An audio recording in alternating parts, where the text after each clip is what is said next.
What's going on, everybody? Welcome into the Week 12 edition of the Sunday Social over on the Fantasy Six Pack YouTube channel. I'm your host this week, Dylan Clemons. Here with me, with a little bit of change of programming to kick off the show, is Joe Bond, founder of Fantasy Six Pack. Matt will not be here this week with he had a prior engagement, so he won't be here with his betting card. So Joe Bond, like I said, is helping us kick off the show. That Keith Flemming is going to pop in for a 15-minute segment to talk his DFS lineups, his favorite cash plays, what he's got going on. Then Kyle Senra, Ike Bonni will join us for the start-sit segment, and we'll roll into that for an hour and answer all your questions. So if you could, while you're here, please smash that like button. Please subscribe to the channel if you're not already. Then head on over to fantasy6pack.net/plans to become an all-access member. That's where you get access to Joe's award-winning rankings, plus the other people on staff who do their rankings. And the best part is hitting up the Discord because you get direct access to our entire staff over there who's talking DFS, who's talking redraft, everything you could think of, Dynasty.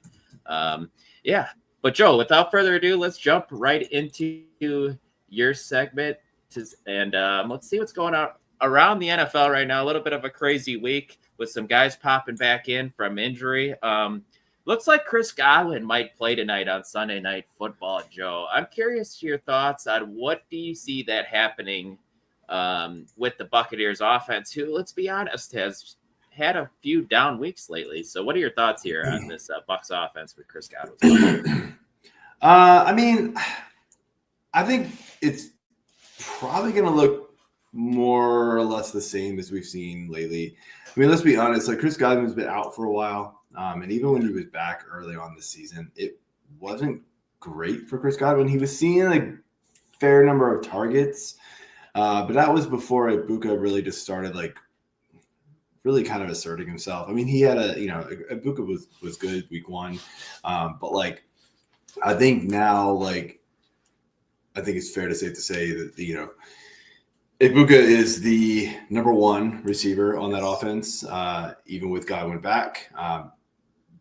Maybe even when Mike Evans gets back at this point, given, health and everything else at this point with those guys. Godwin, again, just missing a lot of time and wasn't great even the, 2 games that he saw earlier this year. I wouldn't be expecting a lot from him, to be honest with you. And so I think it's going to be a lot of Ibuka. It's going to be, Tez Johnson, probably in the number 2. Although he does take a small hit with Godwin there, I do think that most of the targets that, that Godwin will get will probably be ones that would have gone to Tez and Shepard. It's you can just throw Shepard away. Shepard's not useful at all. Right. Yeah, I've not seen him in your rankings, Joe. Do you know where you have him by chance, or is he not in because it's not official? Or where do you think you're going to end up putting him? Outside your top 36, or do you think he'll sneak inside there? That is a total screw up this morning. I had him in there. Godwin? Yeah. I've got Godwin around wide receiver 55. Okay. So yeah, you are. Yeah, I'm pretty down on him. I mean, again, he was pretty bad even the first couple of weeks. He came back. So I'm not too enthusiastic to use him. There's better players.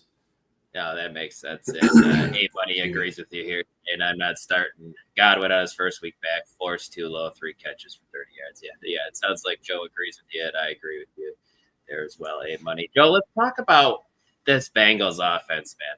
It was such a disappointing scene seeing Jamar Chase spit on Jalen Ramsey last week. There's nothing lower than that in my eyes. And I don't know, didn't love it. He ended up getting suspended, man. What are you doing with this Bengals offense today? Does T. Higgins catapult as a top 12 wide receiver now? What's your thoughts on Joe Flacco? Is Yoshivas, is he an option now this week with Chase out? What are your thoughts here on this Bengals offense as a whole?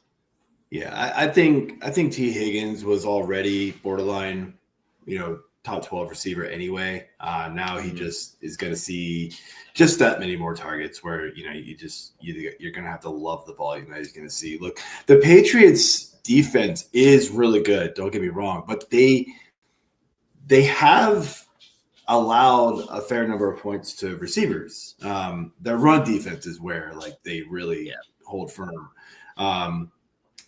And because they typically get up pretty large, pretty big on teams, teams have to pass. And look, that falls right into the Bengals wheelhouse, right? Even without Jamar Chase. Obviously that is a massive hit to the offense for sure. But I think you're going to end up getting just a bunch to Higgins. Yoshabas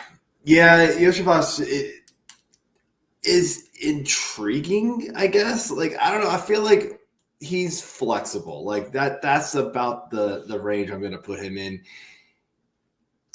I think we all want more from this guy. It's just not quite there for some reason. He's shown flashes, but look, a lot of people are struggling right now in those flex positions. I mean, like, DJ Moore's not really doing what we were hoping with, there. Trey Tucker's not stepping up in Vegas as the number one receiver, even with volume, and gets a really tough matchup this week, right? We get Tampa Bay, right? We just mentioned Godwin coming back, kind of muddles the water with Ted Johnson, right? Like, there's just guys there where it's like, yeah, you want to roll the dice on Yoshabas and hope that he gets, 5, 6, 7 targets and maybe falls in the end zone. That'll work. But all those guys sort of just up in the air, honestly. And I mean, that's what the flex position is for. It's, it's kind of roll the dice on somebody who you think has some pretty big upside a lot of times. And Yoshabas definitely has that this week. Yeah, no doubt. All right. I like that. I like this here. Joe shaved and looks 15 years younger. Love that. That's funny. That's funny. Joe, let's jump over to a backfield here and let's talk Green Bay Packers backfield. Trending like Josh Jacobs may not be able to go today. Emmanuel Wilson looks like the next man up. Joe, you have him, I want to say, running back 16. So you got him pretty much locked in as a starter this week against Minnesota, who has been beaten up on the ground a little bit. So what are your thoughts here on Emmanuel Wilson? And it seems like all wheels up for him here for you. Yeah, for me, it's just volume. He's going to be the guy there in a team that likes to run the ball, right? They want to lean on the run. The pass catchers are pretty banged up. And so it's going to be all systems go for Emmanuel Wilson, assuming Jacobs is out, which I would find it very hard to believe that they push Jacobs this week, knowing that they play Thanksgiving night, right? Ooh, that's a good question. I'm not. They play Thanksgiving night or do they play Friday? I know. I'm pretty sure they play one of the earlier games. Would that be week 13, right? if I can remember. I'll look it up. Actually, no. They played the 1:00 game, so even worse. So yeah. Yep, you're right. They play You're right. They played the early game on Thanksgiving.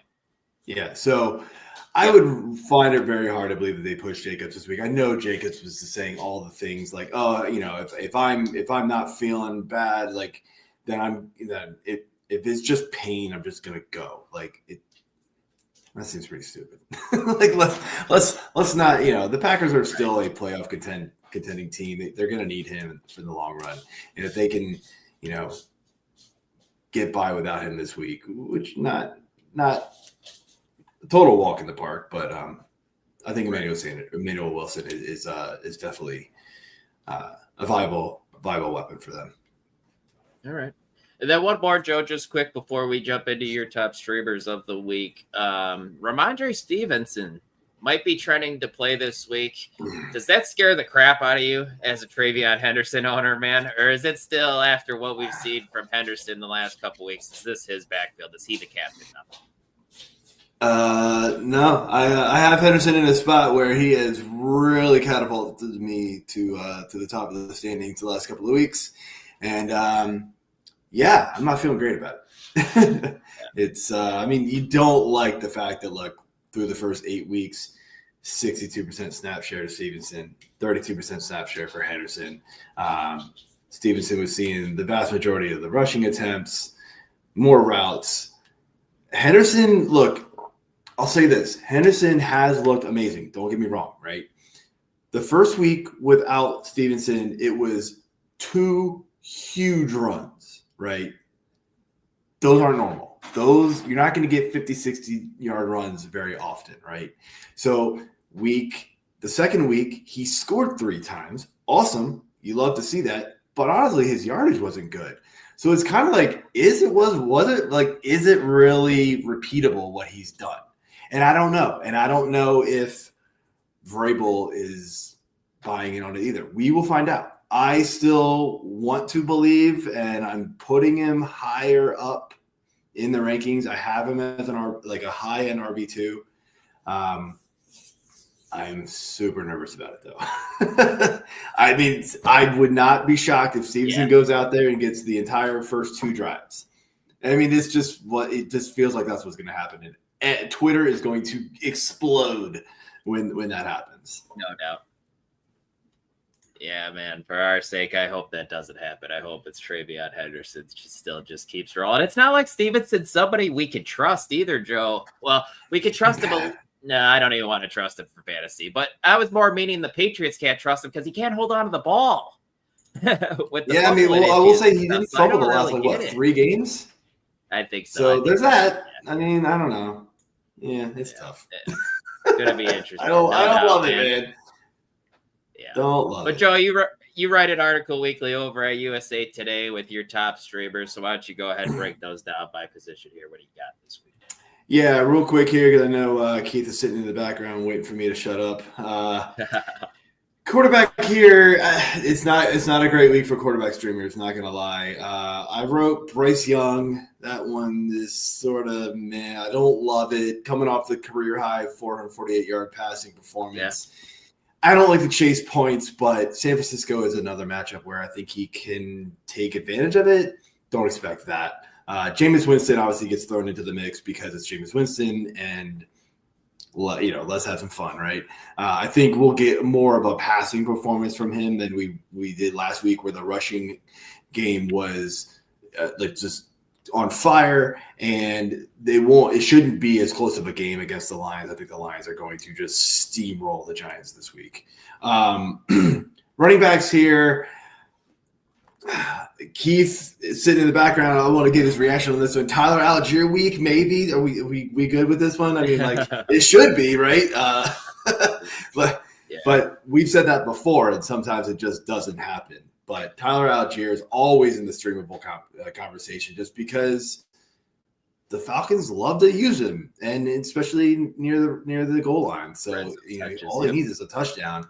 Bam Knight, Bashal Tutin are other streamable options for me. Bam Knight's going to be the starting running back there. Michael Carter will be involved, and probably more in the passing game.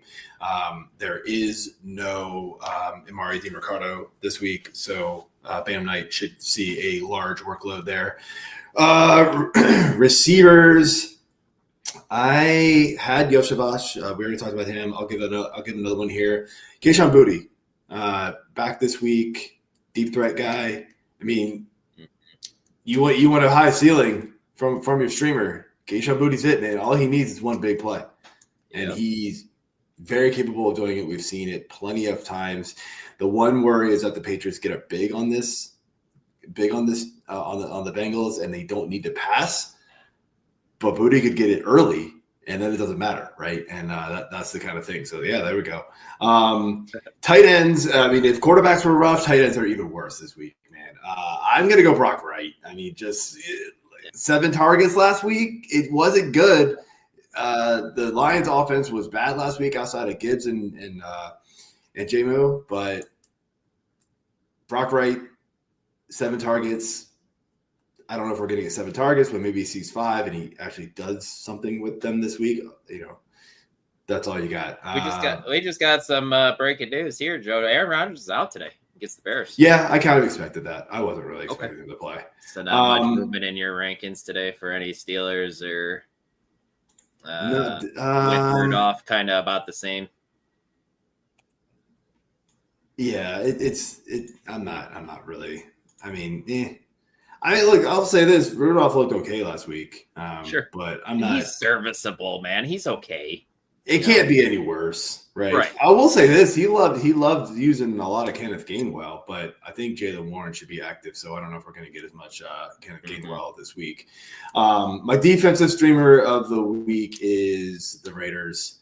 Bad defense, but they Shador, should baby, be able to rack up a lot of sacks against Shador, who looked pretty lost.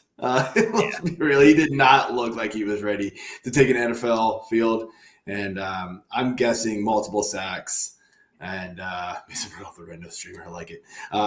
Multiple sacks, probably multiple turnovers from Shador Sanders this week. The only fear you have with that is that the Browns just force tons of running.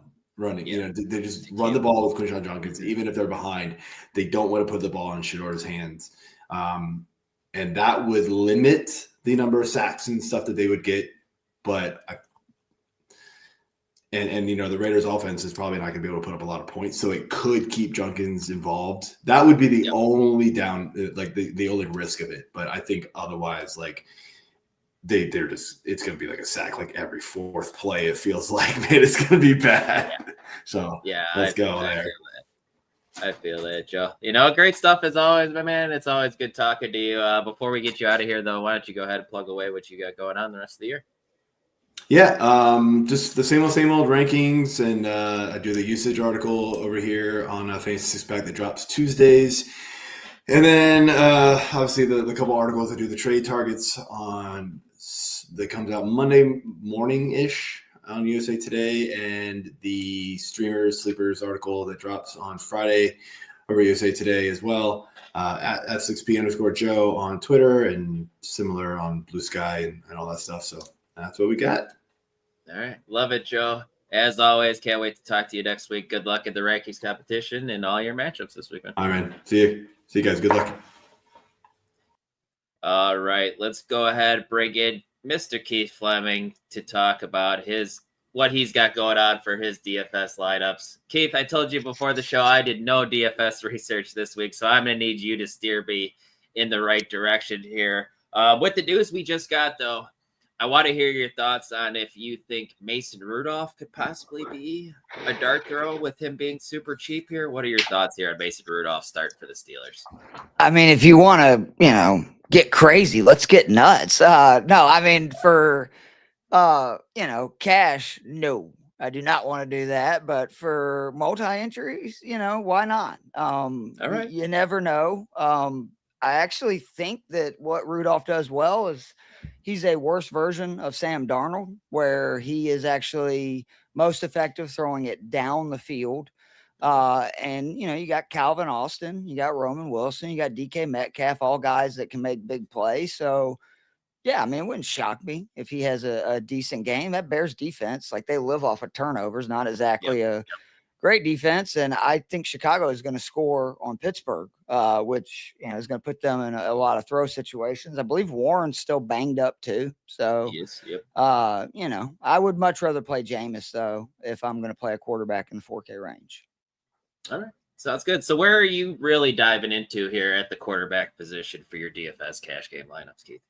Very disappointed in the news about Jackson Dart. I think it's the right thing, but I wanted to play him, not going to lie. So Jacoby Brissett is the guy that I'm pivoting to.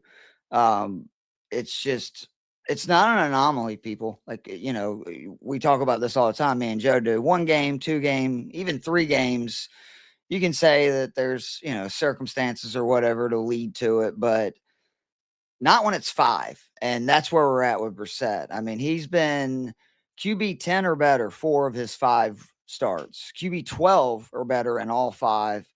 He's now throwing multiple touchdowns in every one of those starts, so at least 2 touchdowns each week.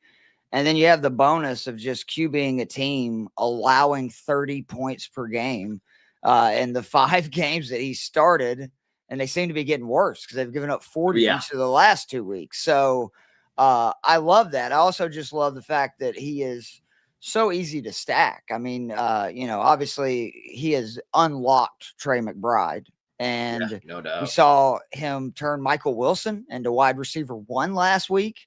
and Greg Dortch into wide receiver 12 on just 6 targets. So there's a lot of flexibility with Brissett. That's one reason I like him. And then again, the other guy is Jameis. I don't think people are giving enough thought to the fact that Darius Slayton didn't play last week, and Jameis needs that guy to open up, his ability to push it down the field, which I think then makes it a lot easier for him to make the shorter passes. Last week, the Giants had basically no real deep threat on the field, and he was still pretty good. I thought he was fine. He just didn't score any touchdowns. And the biggest thing is the Lions are going to throttle the Giants. It is a nightmare situation for New York. Jamar Gibbs is on an absolute heater. He scored, I think he's averaging 27 points per game his last 4. And that includes a game that he scored 5 points versus Minnesota. So he's had some monster games. And then on top, and the Giants are awful versus the run, by the way, 150 yards per game, 5.5 yards per carry. And then the added bonus of they run man at a top 5 rate, and the Lions have arguably the 2 best wide receivers in football when facing man defense. Amon-Ra St. Brown is first in yards per route run versus man. And then Jameson Williams is top 6 in freaking just everything. Yards per route run, target rate, fantasy points per target, fantasy points per route run. So I think they're going to score a ton of points. And Jameis is going to be in chuck it mode because you also have the benefit of the Lions have a great run defense. So it's not like the Giants are going to be able to do what they did last week, which was try to run the ball a lot. So I think that Jameis is a good play. Pivoting to the backs again, Gibbs to me is, I think, a must play almost at this point. Again, it's just 150 yards, 5.5 yards per carry, 15 touchdowns. Joe Matz was talking about it on the show Friday. Giants are bottom 5 in all 3 areas. Tackling at the line of scrimmage, 5 to 10 yards, and then 10 yards or further. And that's not good when you're facing Sonic the Hedgehog. So the other expensive guy I really like this week is Derrick Henry. Don't look now, people. Derrick Henry's season seems to be ramping up. We know he is notorious for this. December, of coming on really strong at the end of the season. The 23 points he scored last week on DK was the most since week 1 versus Buffalo. That was against a terrible Bills defense. Pretty impressive to do what he did against the Browns defense, which I think is one of the top 3 or 4 run defenses in the NFL. He's quietly averaging right at 20 points per game on DraftKings over his last 5 games. So not a small sample size. And he's eclipsed 100 yards in 3 of them, something that he had not done since week 1 until, these last couple of weeks. And then we just saw Travion Henderson run wild on a Jets team without Quinnen Williams. The other backs just to consider, I like ETN a lot. I think that that's a very good matchup. Again, Arizona's defense sucks. So that's a boom. I like Aaron Jones, 5,700 at Green Bay. Revenge game. He had over 100 total yards in his first game versus Green Bay at Green Bay late last year. And then the other guy just to consider is Alvin Kamara. My Falcons run defense is atrocious, absolutely atrocious. And we don't have Michael Penix. We don't have Drake London, which means we're not going to score a lot of points. And when you don't score a lot of points, that allows your opponent to do whatever they want on offense. So I could see Kamara getting a lot of touches, and that is very good news when you're facing the Atlanta Falcons. So wide receivers. Hold on, Keith. Hold on. Let's talk. Sorry to cut you off. Let's talk Emmanuel Wilson for a second. Josh Jacobs is out. That's huge. Yes. I think Wilson is a great pivot. I do worry he's going to be really high owned, and I don't know if he's going to have that great of a game. I actually like Minnesota today. Green Bay's offense has looked really tough. Sorry, Kyle. I know he's now in the background, but it just it's going to be tough, man. Their offense has not looked the same since Tucker Kraft went out, and I think that Brian Flores is going to, bring the heat. And it's going to be interesting because you have a quarterback in Jordan Love who very good versus the blitz, very bad under pressure. So the question is, with Minnesota blitzing 40% of the time, can they get to him? Because if they do, that's bad news. If they don't, Jordan Love could have a monster game. So Wilson is definitely, he's a good value. I just, again, worry he's going to be high owned. And I think that there's a chance that if Green Bay offense has a big day, it's actually going to be through the pass, not on the ground. All right, right on. All right, go ahead. Go dive into your wide receivers. Yeah, Rashee Rice is, to me, the lock. I know Dave's really high on St. Brown. I get it. I just worry about how many mouths you can feed, even scoring 30, 40 points. Again, I think Jameson Williams is actually the much better value of the two. You're getting him for, over $2,000 cheaper. He scored 16 points or more in his last 4, scored a touchdown in 3 straight. In the 2 games since Dan Campbell took over the play calling, a lot of volume, 14 targets, 10 receptions, 200 yards. And this is, again, a Giants D plays man at one of the highest rates in the NFL. Williams ranks top 6 in yards per route run, target rate, target separation, fantasy points per target, and fantasy points per run versus man. And I've been texting with you all season that one of the things I continue to get right is when we get Jameson Williams questions on Sunday, I immediately go look up how much does this team run man. And if they run man, I'm like, play Jameson. So play Jameson today. But again, Rice to me is the lock. This is playing. I know he's coming off a bad game. But that's a really good Denver defense. And he's facing a Colts D that, they allow a lot of, damage in the pass. But more importantly, they run zone at one of the highest rates in the NFL. Rice is one of those rare receivers that versus zone, his numbers go up, not versus man. And the reason that's unusual is just because defenses play so much more zone. So it's hard, right, to do something that defenses are running all the time better than something that they do a much more limited capacity. Rice's yards per route run go from 0.97 versus man to 2.75 versus zone. His target rate goes from 25% versus man to 33% versus zone. And his first read target share, ladies and gentlemen, goes from 20% versus man to 34.5% versus zone. Kansas City cannot run the football. And by extension, I think Rashee Rice is going to be their run game today. They love to throw a lot of balls to him, like screen type plays, quick passes. I'd be shocked if Rice doesn't have at least 7 receptions today. Absolutely shocked. I think he's going to score. T. Higgins, interesting to see what happens because, no Chase, no Burrow, but he's a man eater, ladies and gentlemen. His target rate goes from 14 to 29% versus man. And the Pats rank 26 in yards given up to wide receiver ones and dead last in DVOA versus them. So very good opportunity. I know people are going to be confused about Christian Gonzalez. Look, the Falcons have one of the worst offensive coordinators in football, and we figured out how to get Drake London 13 targets, 10 receptions, and 3 touchdowns. And Christian Gonzalez was technically shadowing him, but we just, whether it be motion or whatever, we're able to get him away from Christian Gonzalez because almost all those targets, all that damage was not against him. So I think Higgins will be fine. Roma Dunze, again, Joe's turned me into the freaking Joe Matz has the man zone split guy. Steelers run 4th in man rate. Odunze is just phenomenal versus man.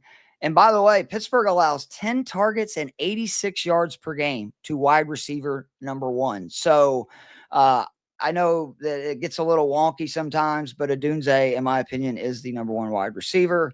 I do want to mention Yoshi from we talked about T. Higgins. I like pivoting to Yoshi in a lot of places. I think that Cincinnati is going to be down, throwing a lot, and they don't have a ton of passing options. Darius Slayton is, again, a guy that I love. They're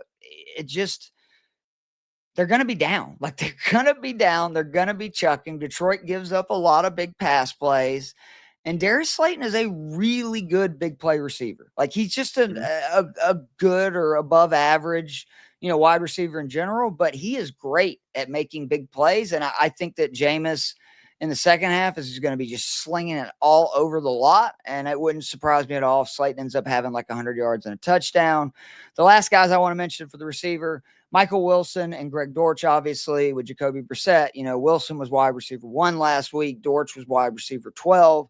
I actually like Dortch better, which I know a lot of people think is stupid, but he's $500 cheaper. It's not like Michael Wilson has this long track record of putting together these monster games. Okay. He was great last week, but I'll save the $500 and go with a guy that Yeah. Anytime he seems to get an opportunity, Greg Dortch will score you 10, 15 points. And that's all I really need. Like, if he gets more, that's great. But you got to also contend with McBride, who we're about to talk about in just 1 second. But, last week, again, Dortch turned 6 targets into a wide receiver 12 finish. But McBride is the must start of all starts. He is the lock of all locks. He's 6,800. If you want to go double tight end, that's fine. But you have to play McBride. 5 games with Brissett, 59 targets, 42 receptions. He has scored 6 times in 5 games with Brissett. He scored 1 in the 5 games with Kyler Murray. He's finished no worse than tight end 2, 4 or 5 weeks. His worst finish overall is tight end 6, and he's been tight end 1, 3 of the 5. And just to remind, this Jags team is so bad versus tight ends. They have allowed, just over their last 7 games, 49 receptions and 7 touchdowns to opposing tight ends. Kyle Pitts is worth the consideration at 4,300. Everything is awful in Atlanta. I don't really like talking about it, but the one benefactor, it seems like, of this situation might be Kyle Pitts. Same situation versus Miami. No London. Kirk Cousins starting. He had his most efficient day of the year. 9 targets, 9 receptions, scored like 15 points. I think you could see something similar today. But I think if you're going to, go double tight end, you go McBride and Mark Andrews, who all of a sudden, look at Mark Andrews, 3,800. Yep. He scored 4 times in the last 3 games. He's averaging 14 points per game in that span. This is the same Andrews. I just want to remind people, he scored a touchdown in 10 of his last 12 games last season with Lamar Jackson as quarterback. And now he scored 6 touchdowns in the 7 games that Lamar has started this year. I sense a pattern, people. He's 3,800. The Jets are bad. My only concern is the game gets out of hand and, they're not throwing a ton, but he's so good in the red zone that at 3,800, he scores a touchdown. You're pretty much golden. And then the 3 defenses, Browns, Geno Smith's bad. Browns defense is legit good. That's pretty much the case. They're 2,900. And then I like 2 $2,500 defenses. I talked about the Vikings. Green Bay's only scored 36 points basically in the 2.5 games since they lost Tucker Kraft. And it's a dangerous play because obviously there is the chance, like I was saying with Jordan Love being so good against the blitz. Minnesota blitzes more than any team in the league. But I'm glad Joe Matt's added the caveat of he does really struggle under pressure. So it's just going to be a situation if Minnesota gets pressure. And then the last one, I hate doing this, but I have to say the New Orleans Saints could be a really good defense this week. We saw how pathetic my Falcons offense and Kirk Cousins looked in his only start. And he looked even worse in mop-up duty a few times, this year in games that have been getting out of hand. Unfortunately, the other way, not the way we'd like them to go. So I think, though, you definitely need to actually spend up. I don't trust any of those defenses at the very bottom. I mean, obviously, you could play them. I'm worried about negative points, though. I had that happen to me a couple of weeks ago when I played a 2,300 defense. It scored like -2 points. That'll kill you. So, but that's kind of the cash game slate for me this week on DK. All right. Love it, Keith. That was great stuff. Great breakdown here. But let's dive right into the start sit questions. We got Kyle. Let's pop Kyle in here. And then Ike looks like he's moved away from his computer for now. But we'll go ahead and bring in. Love that Cubs World Series banner. So let's bring that in. Kyle, how you doing, man? Great to have you back. Yeah, super. The Great Cup was amazing. So super happy to be back and talk some fantasy football. NFL fantasy football. Because CFL fantasy is what got me there. Do you play CFL fantasy? Yeah. There's actually the new commission this year. Not good for him. He's a degenerate. Come on, what are you doing? So yeah, I mean, it's funny because he just finished his DFS segment before when DraftKings was available in Ontario. That's typically how I made good money on DraftKings. Maybe some money on DraftKings was CFL DFS, and I then just lose it all trying to play NFL DFS. It's basically you're too good at this, Kyle. I can teach you how to win money. I promise you. You know too much about fantasy football. You just have to change the way your brain works for DFS because you're not looking for the things that you normally look for. If it's a cash game, you're looking for guys with high floors and situations. And then in MME, you're looking literally for games, right? And stacks and like combinations where if it goes off, it's a big day. But in MME, most days that's not the case. And that's what people don't understand is like most MME lineups, you're going to lose. Like that's just the way it is to where you just cash hope that one of the few lineups that you set. Bingo. That's it. And you can obviously win huge money that way because the prize pools are so much bigger. Anyway, so the CFL fantasy format is a DFS style. They're announcing next year they're going to do a season-long format as well. But I ended up scoring the most points total across the whole format, and that's how I ended up going to the Grey Cup. That's awesome. Oh, that is really cool. So at least I got the CFL DFS stuff down. Yeah, the NFL DFS needs work, and that's why people listen to people like Keith. Love it. Love it. All right, guys, let's jump right into it here from Mookie Bets. Where are we going here? PPR, Quinshon Judkins or Sean Tucker? Ike, where are you going here? I'm gonna go Judkins still, even though Sean Tucker looked good, but I'm gonna go Judkins. Yeah, I think that would be my lean. Where are you going on the need to start 2 out of the 3? Bowers, Alec Pierce, Michael Wilson here. Who's the odd man out? Michael Wilson. I don't think he can replicate what he did last week. I mean, if he does, then bully for him, but I'm not. I don't think I can trust it. All right, Kyle, Judkins or Tucker, and then Bowers, Alec Pierce, or Michael Wilson. Yeah, I think I agree with you guys. Judkins. I mean, the Raiders' defense isn't as imposing as the Rams' defense, so I do think Judkins will have better running. I think I'd bench Pierce against the Chiefs' defense because I think that worries me probably about as much as the Jags does with Michael Wilson. But at least with Wilson, looks like he's the number 1 wide receiver, whereas Michael Pittman's going to prevent Pierce from being that. Okay. Yeah, that's tough for me. I think just to break the tie here, I think, I'm with Kyle slightly. I think Alec Pierce would be the guy I would bench here. And then Kyle lets you take it away here. Olave or Devonta Smith at the flex full point PPR? Yeah, I go with Olave. I think like a Devontae Smith's game log, one of his worst games did come against the Cowboys way back in week 1. So maybe the offense has changed. But I also wrote about this in the goal line guide this week.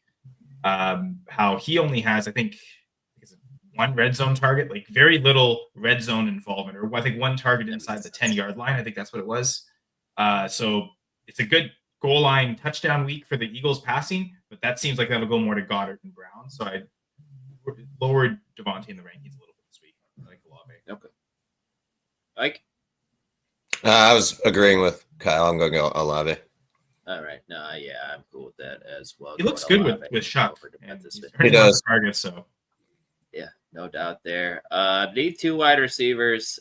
Zay Flowers, Robadudze, Juwan Jennings. Is Jennings the odd man out here? Keith kind of alluded to Dudze at the man zone split. Steelers going to play a lot of man today. And I know Keith is always a big fan of Zay Flowers, so I'm assuming the odd man out for most would be Jennings. Tyler, are you going to go Jennings here? Or yeah, I'd bench Jennings. Let's see. I mean, with Pearsall coming back, would we expect healthier than certainly a performance he did last week? Does that lower his targets a little bit? Yeah, I think I'd bench Jennings, and I want to see what this 49er situation looks like over a couple weeks before trusting him over guys that are their team's number 1 wide receiver. Yeah. Right on here. Jordan Addison struggling a little bit with JJ, struggled with some drops last week with against the Bears. We still riding with him, or do we go with Luther Burden here against Pittsburgh? Luther's been getting a lot more run here recently. It looked like he finally jumped Olamide Zaccheaus here in the wide receiver rotation. I think Zaccheaus only played 10 snaps or so last week for the Bears. Kyle, I'll let you take this one here to start. Addison or Luther Burden? Yeah, I still don't think Burden's doing enough to make me go away from Addison, although, as you mentioned, it's all of Addison's worst games have come with McCarthy. So yeah. I think the one thing you're doing when you're ranking Addison and looking at his averages, you're just taking the games he's played with McCarthy. Like that's the new version of Addison. Forget Addison with Carson Wentz because that doesn't really happening. Burden has really just one spike week beyond that. Still hasn't done enough for me to trust him.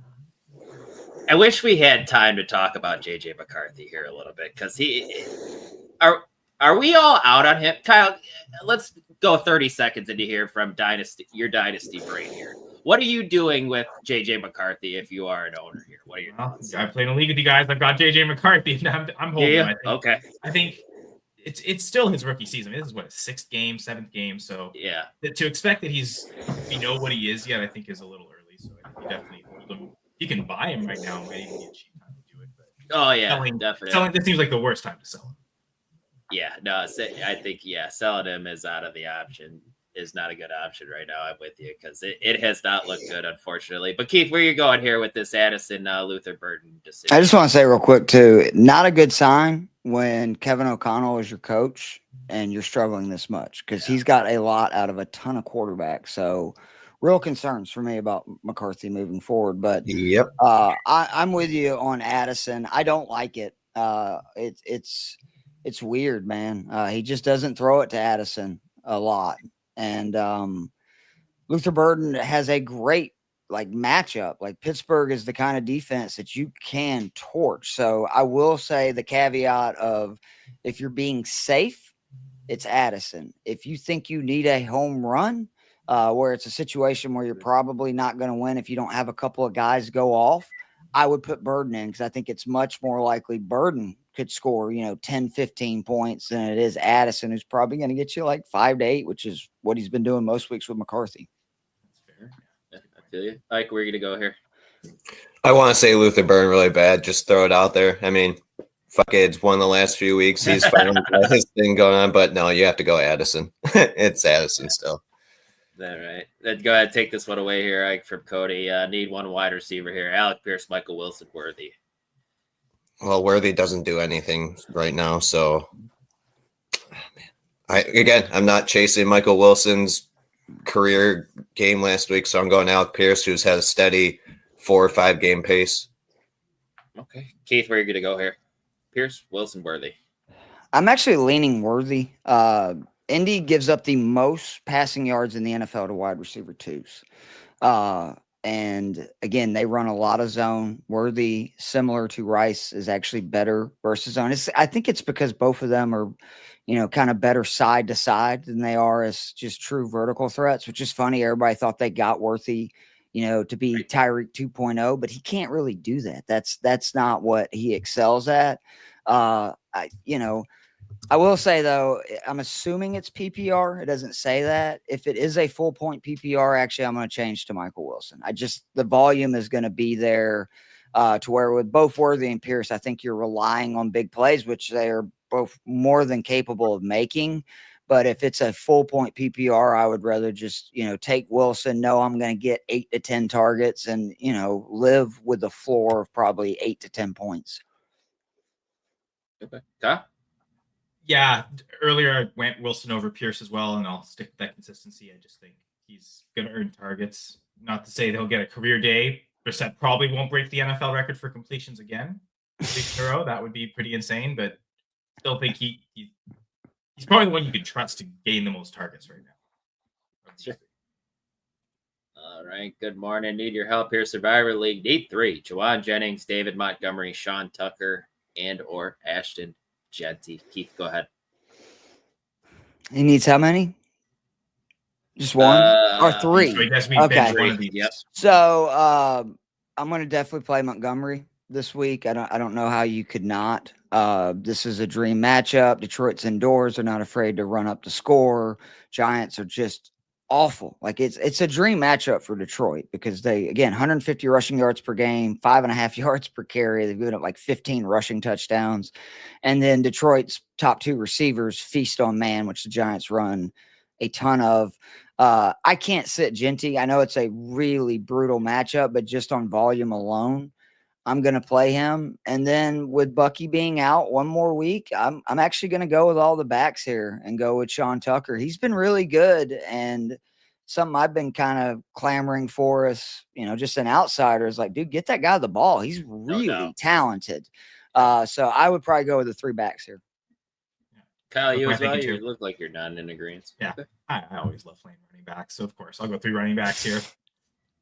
All right, love it. Kyle, I'll let you take this one away here. 18 PPR. Need 2. What is super? Does anybody know? I don't know what probably, maybe. Oh, okay. Gotcha. But that makes sense. No, that makes sense. No quarterbacks are I'm involved. an idiot. It's still kind of early. That makes sense. Aaron Jones, Alec Pierce, Ramondre Stevenson, Kayshon Boutte. Need 2 here. Kyle, where are you going?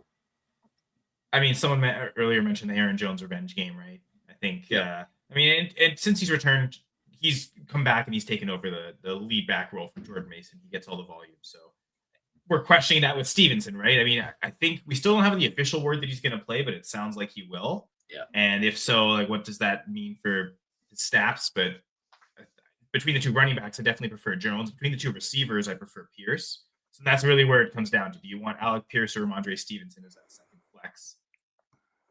Just because Stevenson's coming off an injury, and we, again, maybe did Henderson do so well that he's now relegated to the backup? Right. Maybe wait a week to see and play Pierce.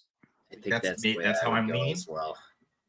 I thought Joe Bond made a really good point that I know we're all, especially because most people took Henderson early and were very disappointed the first 5-6 weeks of the season, now taking victory laps, but they were against very bad defenses. Again, he had the 2 huge runs versus Tampa. You take those away. That was a good game, but not like, where he was getting 5-10 yards every carry. And then I think the Jets defense at this point, they've just thrown up the white flag. So, but Aaron Jones defense is pretty bad, yeah, to be fair. So that might be the pro Stevenson point of both running backs could do so well because it's the Bengals. Yeah. I mean, to that point though, like I honestly would rather play Booty than I would rather play Stevenson. And again, I don't trust Henderson either. I think that it's going to be a mess. And because of that, I'm going to go with Pierce and Jones. And I mean, Jones, it's not just that I really like his matchup today. It's the fact that he, 16 carries last week, 16 carries. If he's going to get that kind of volume, because he's going to catch passes, he's caught at least 2 passes. And then every game since he came back from injury, I believe he's caught 3 each of the last 2 games. You're going to get, 20, plus touches basically is what you're getting. And Jones is still electric enough where if you give him enough touches, like he's going to bust a big one or do something huge. And he's talked about it. He wants to do the Lambeau leap as a, Viking really bad. So I think that there's a chance he scores too. So you know what though? I love Aaron Jones so much. That'd be that like, especially for a Vikings player, that's probably the only Vikings player that's like an acceptable. And he said it was out of respect, right? Like he loves that fan base and stuff so much. He didn't want to leave. He's a seems like a good dude.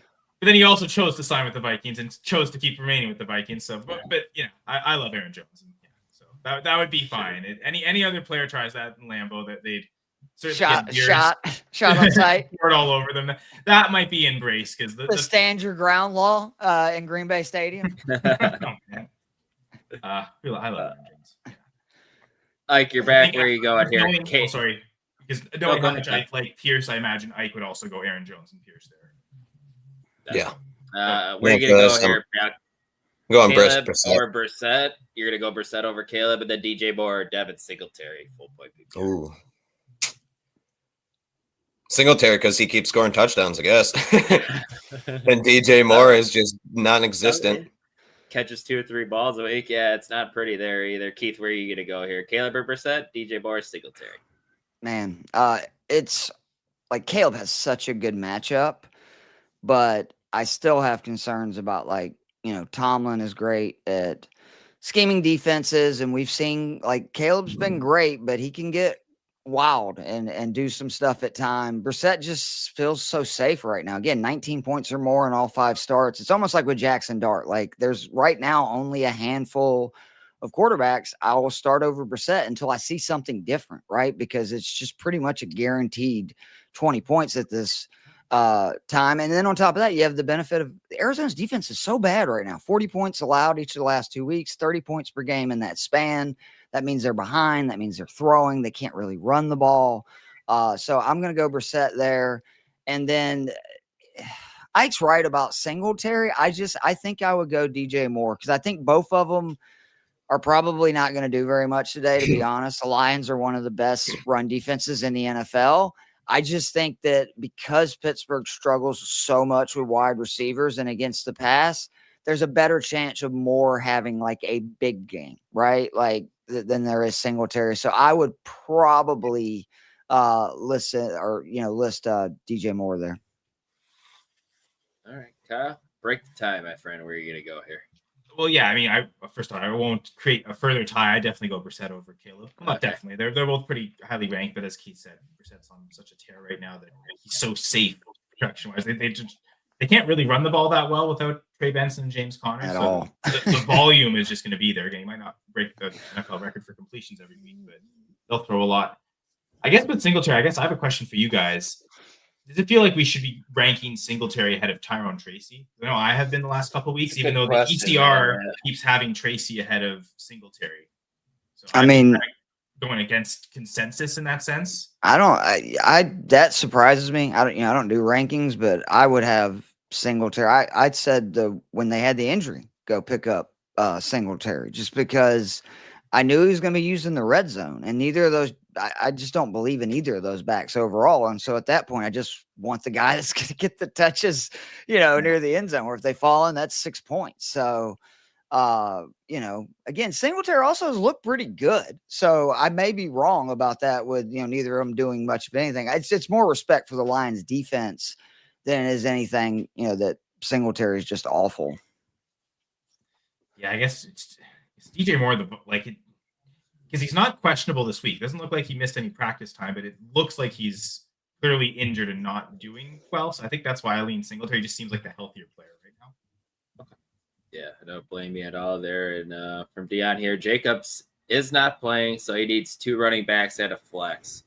Sean Tucker, Kareem Hunt, Rashad White, Xavier Worthy. So who's the odd man out here? Kyle, go ahead.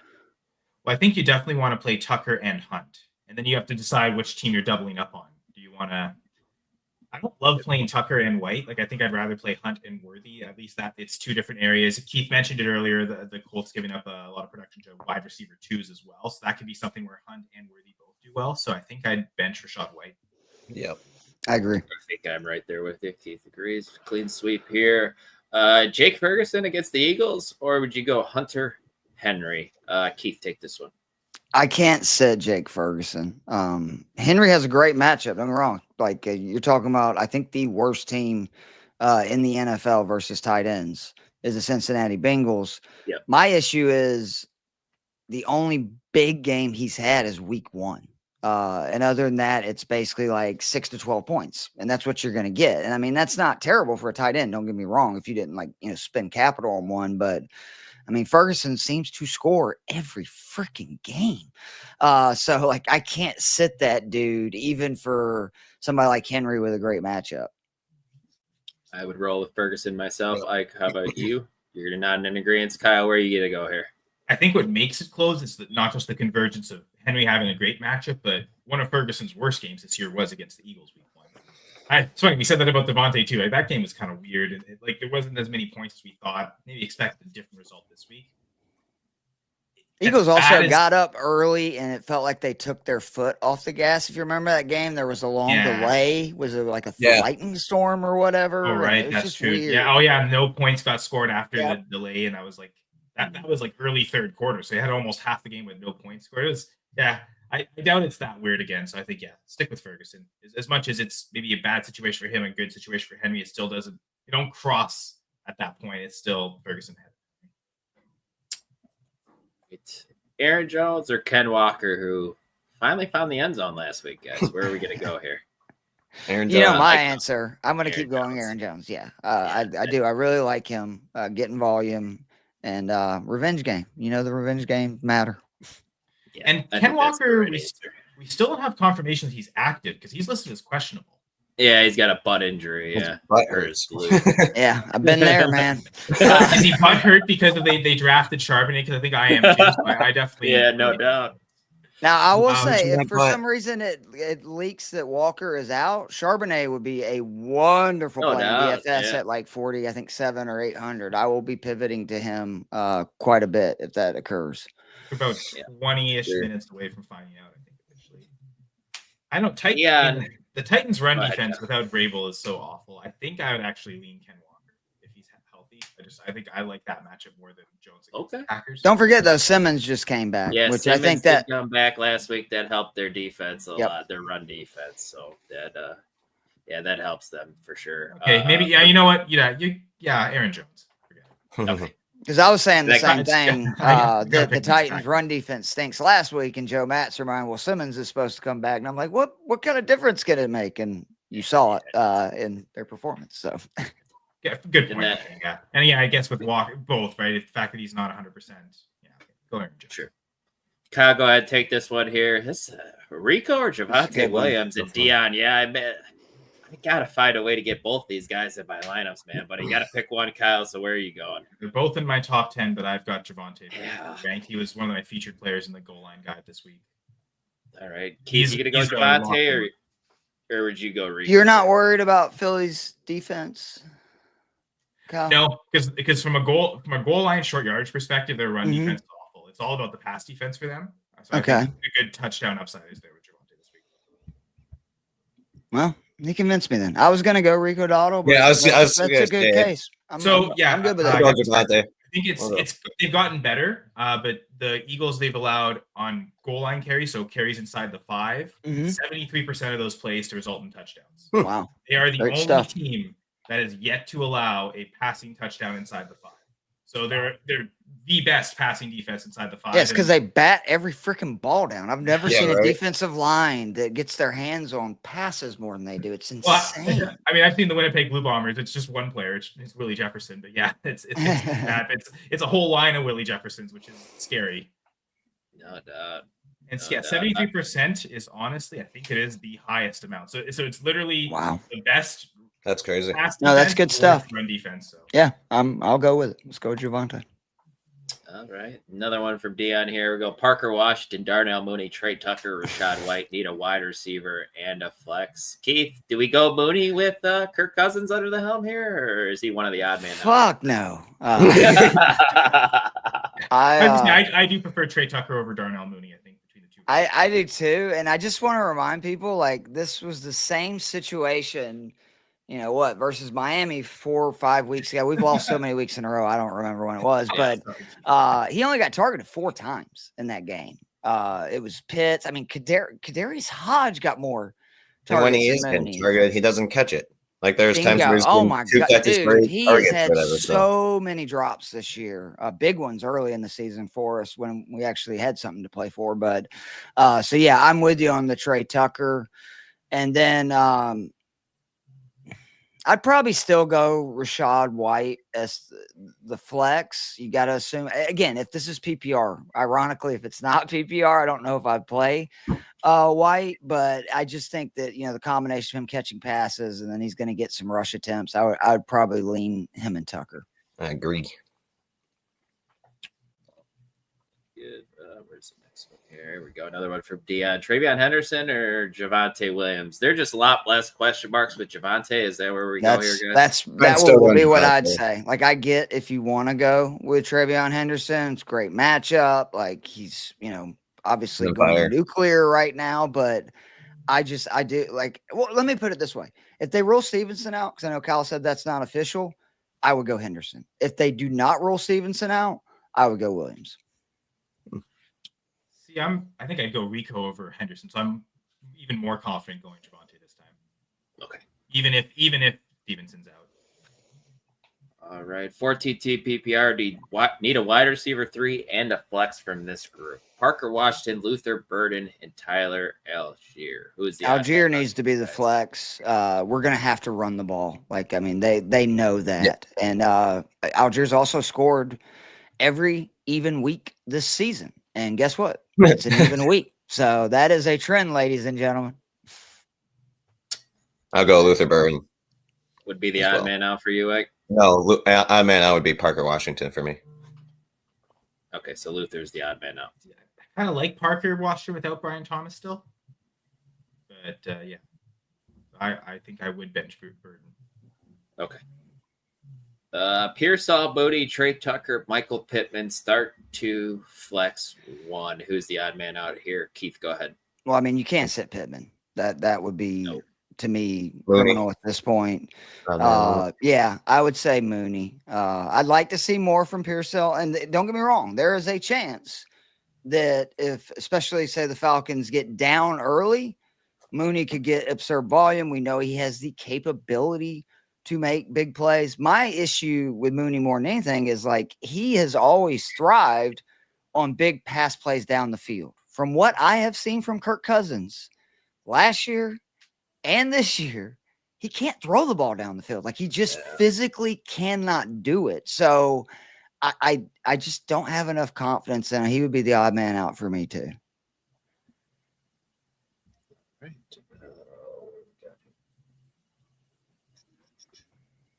Need a flex here. Chase Brown, Zay Flowers, Aaron Jones, Juwan Jennings, full PPR. Kyle, go ahead. I think Chase Brown, to me, against the Patriots. I mean, he's getting most of the volume. I know. Tough matchup, Kyle. That is a tough defense versus the run. I guess the good news is without Chase, though, catches a lot of dump Brown's off. going to get a lot of receptions. Okay. So, Keith? I'm going to go Aaron Jones again. If Baltimore was playing a team that I thought could score points, it would be Zay Flowers without a doubt. Because I still think, like, if you're looking for somebody, if you can still trade in your league that has a chance to just really explode as a wide receiver rest of the season, it's Zay Flowers, because with Lamar starting, he gets targeted more than any Ravens pass catcher. That offense continues to get better, especially like as Derrick Henry continues to ramp up, which he has the last few weeks. That is when Lamar has just killed people, right? Because you have basically take your poison. You can either put more people in the box to try to stop Lamar and Henry, or but when you do that one-on-one with Flowers, and he just cooks people when he gets single coverage. So, but I would go Aaron Jones, and I'm over hyping this, but I think the Green Bay Minnesota game is going to be kind of a dogfight. Again, Green Bay scored, I think, 36 points in the 2.5 games since they lost Tucker Kraft. Their offense doesn't have the capability to just like put Minnesota, I think, away. And that is going to mean a ton of volume for Aaron Jones. We saw him get 16 carries last week in a game that was competitive. I think it could be even more this week. Mike, where are you going? I was going to say Zay Flowers, but that doesn't help him, so I'm going to go Aaron Jones. That'd be my next option. Okay. Sorry if I seem a little distracted here, guys. I'm trying to figure out the Bears injury report here. Well, and while you're doing that, defensive perspective, go ahead, Kyle. Well, and I think we got two key informations here. We got the Patriots and Seahawks inactive lists. Neither Stevenson nor Ken Walker are on those lists. So both Ramondre Stevenson and Ken Walker are playing. Looks like there's a chance the Bears might have Jalen Johnson, Kyler Gordon back today. I'm not seeing them listed on the inactive, so that helps. The only reason they wouldn't be is if were they coming off IR? They have been. They've had their 21-day window. Both has opened up, and they might still be listed on the injured reserve. Like that could be the one reason why they're not listed as inactives if they've never activated them off IR. So that's okay. The one thing. I don't think like that inactive list doesn't count IR players. So you have to be on the because that would be a big upgrade for the Bears defense if they got both those guys back. Kyler and Jalen are both out. They are out. Yeah, I looked on Google. Okay. Yeah, they might still be on injured reserve. I think if you Bears defense is in trouble today too. They're down their 3 starting linebackers as well. Like they're playing Mason Rudolph. Here's an interesting inactive. Rashad Bateman's out for the Ravens. And I guess I don't think anyone's playing Rashad Bateman, but does this help Zay Flowers more maybe to this question? I still think if I wasn't going to go Chase Brown, I probably would go Jones too, go with the running backs even in full PPR. But I know one of the reasons I wrote about this in the goal line guide as well, like Bateman's had more red zone targets than Flowers. But if Bateman's out, does Flowers now get red zone targets? I think it's going to be a huge Derrick Henry week hearing that. Again, the Jets without Quinnen Williams, they're struggling stopping the run, and Sattel has sold us time at this point that once it starts getting cold and we get later in the year, here comes Derrick Henry, chugging along. Who's the odd man out here, guys, for Dion? Need to start. Screw you, Dion. Who has Barkley, this kind Henderson, of backfield Williams. to choose from? Man? Well, it'd what be 2 hell? guys here, Good actually. Lord. Listed here. Barkley, Henderson, Javante. Well done, Dion. With Stevenson back, I think you bench Henderson, and I'd say bench Judkins. Go Javante, go Saquon, and go Rico. I think that's 2 fair. running backs squaring up against each other. Yep. No, I think that's fair. I agree with that one. Yep. Higher upside start here. Yoshivas, Jacoby Myers. Yoshi. All right. Kyle? I don't know, kind of like the way Myers was really taking over even in that first game. Yeah, I think I'd go Myers. The first game wasn't so great, but like last game, he led the team in targets. Like it looks like, okay, with Thomas out, he's the number one Jags receiver. I guess with him and Parker, I'm fine playing both of them as long as Thomas is out. I think once Brian Thomas gets back in, that's where things get really complicated because the offense will flow. And I don't really love playing either of them, but I think as long as BTJ's out, I'll give it another shot on Myers. Okay. Kyle, where are you going here? Brock Purdy, Caleb Williams. Let me check my rankings real quick. I think I got them really close. I do have Purdy one spot ahead. The thing with Purdy is his floor has been incredible. Every game he's played, it's like 18 points minimum. So, I mean, it's been a few games, but I think he's just so consistent that that's the guy I want to trust right now. All right, Keith. I'm going to go Caleb. Pittsburgh is still pretty good versus the run. Awful versus the pass. And again, they run man at one of the highest rates in the NFL. Odunze, so good versus man. DJ Moore is actually, better versus man. Again, most receivers are, but Odunze is one of those guys that like his fantasy points per target doubles basically when he's facing man compared to facing zone. So, and Caleb has, more of the rushing upside. I think the Niners have smartly told Purdy, like, look, we know you can run, but we need you to stay healthy because he's been doing a better job of staying in the pocket and getting rid of the ball. I also just think CMC's been so much better running since Kittle's came back. Like, I don't think it's a coincidence that that's when CMC has put together his best rushing days. Ike, sorry, where are you gonna go, Brock Purdy or Dirty Purdy? Dirty Purdy. All right. From Siobhan here, Ike, I'll let you take it. Baker or Stafford to start? Stafford still. He's just unreal right now. So yeah. And then pick 3 here: Lamb, Rice, T-Mac, or Buka.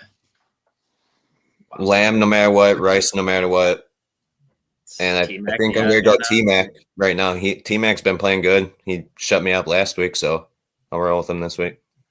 Okay. And then pick 2 here out of Dowdle, Chase Brown, and Toot. Dowdle and Brown, even though Tootin's getting the red zone work and more work, actually, which is kind of pissing me off because I have ETN, but I'll go Brown and Dowdle. ETN's going to have a big day today. I hope so. He will. Keith, where are you going here? Baker or Stafford? I got to go Stafford. I love Baker, but they're just so banged up, man. It sucks. The receivers now, who is T-Mac McMillan? Who is that? I think so. Okay, all right.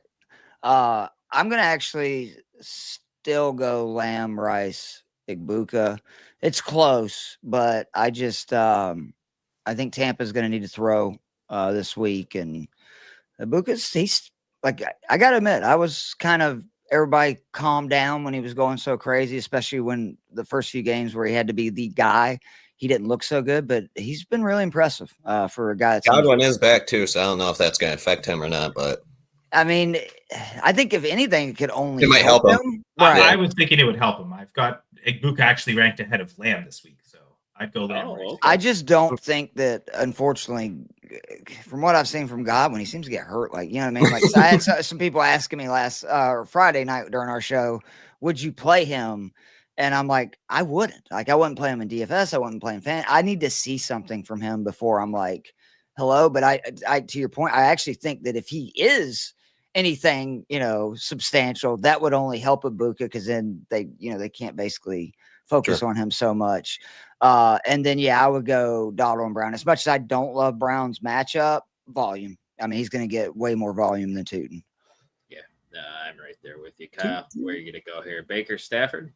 Yeah, Stafford. We're all in agreement there. Like Ike said, he's got such a hot streak right now. You can't bench him. That's what happens when you give a really good quarterback 2 elite, pass catchers. And as long as both of them are active, I think Stafford becomes almost a locked-in play every week. Yep. So, and then, Dowdle and Chase Brown as well. Love it. Tootin's still splitting. Those guys seem to have the majority of the work to themselves. So and then bench McMillan.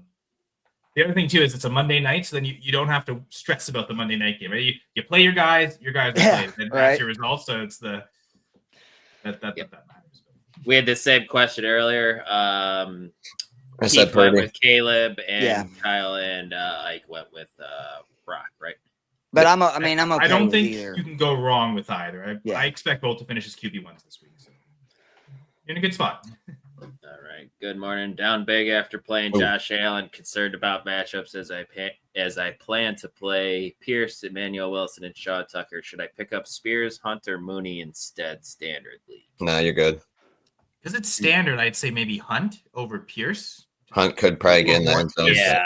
Just get That's a good point. three running backs. I think that'd be the only swap I'd make too. I think Kyle, you're onto something there. If Yeah. you were to make That's a good a point. move. Yeah. And then defensive questions. We go Atlanta or Philly defense? I mean, if you're down big, I would go Atlanta. The defense, if they can stop the run, which that's not been the case lately, but it's not like New Orleans is a great rushing attack. Alvin Kamara, as much as I like Kamara and even like him in DFS this week, he's just not the Kamara that Nope. we remember. Like I think hit that, all running backs do. Like they reach a cliff and then it's a slow descent the other way. The Falcons also can get pressure. So I have a hard time. As good as Philly's defense is, Dallas is going to score points. Yeah. Like that's just what they do. Cowboys offense is very good. So I would go Atlanta because you're down big. If it was one of those deals where you need the safe defense, I would go Philly. But I just think the Atlanta defense versus New Orleans, you got a rookie quarterback. There's a chance he throws a pick six or something. Yep. Even for a safe defense, I think I'd still go Atlanta just because it's Tyler Shuck. I think there's big risk because here's the thing with the Cowboys. We talked about that game they didn't score any points in the second half, and it was kind of a weird defensive matchup. The Eagles defense scored 3 fantasy points that game. Yep. So there's so much more room for the Cowboys to do better and for it to potentially be a negative. So I would say safety or high floor, I'd go the Falcons. Sweet. Yep. Okay. Shout out from Wyoming. Love it. Love the picture. Garth. AJ Brown, Travis Etienne, or Alvin Kamara. We're not worthy. What are we picking, one or what? It looks like just one. Ike, where are you going? I'm gonna go ETN because Keith says he's got a big game, so that's what I'm hoping. Manifesting. He's got a great matchup. Arizona has one of the worst, line of scrimmage statistics in the NFL. Jacksonville has one of the best. There's, I think, top 5 now in yards before contact. AJ Brown, anytime you play a defense that plays a ton of zone, don't go for him. That's the Devontae Smith, Dallas Goedert weeks. And Dallas runs zone at one of the highest rates in the NFL. And again, as much as I, need Alvin Kamara and my fantasy football leagues to do something, I don't even in a great matchup versus Atlanta have a lot of faith that's going to happen. And he's also listed as questionable. And because that's a later game, they expect him to play, but yeah, it's the exact same. The only reason I'm 100% sure he's going to play basically is this. They said this is the 5th week in a row. His practice schedule has been the exact same, where it's limited on, Thursday. I think he set out Wednesday. This is kind of, I guess, his routine. Yeah, and then they give him 22 carries the last time they played. So yeah, I guess the Eagles are playing later too. So let's say you played Kamara, you could always just still swap him out for AJ Brown. Right.